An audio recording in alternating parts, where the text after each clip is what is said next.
את זה לא טוב, יצור גם מגיע, וקאסי עכשיו עולה ומגיע למעלה המחלק, הוא שמים לב, לא משחק קטן,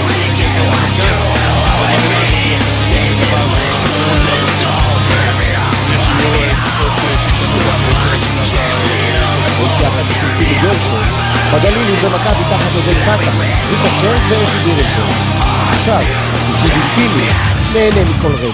פתח חסר תקדים לראשי הביטר על הדראפט, ובשלב הזה של העונה, הוא מדורג כפול. הוא גם ברור, באמת חשוב לי להראות לו, אני מבין את המחייב ואני יכול להיות מאוד בוגר.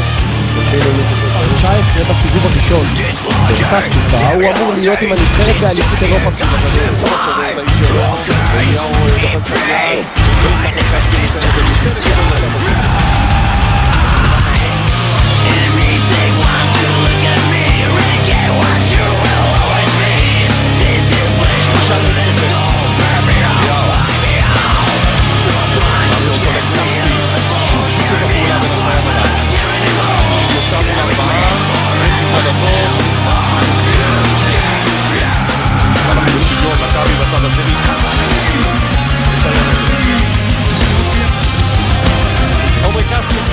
שחקן הרבע הראשון, אמרנו עמדה מספר 3, מאוד מאוד אופטימית נגד אלבה, מכבי הורידה אותו גם לקטע פה, לא יתשאר בכלל. אני חשבתי היום באמת עושה הכל.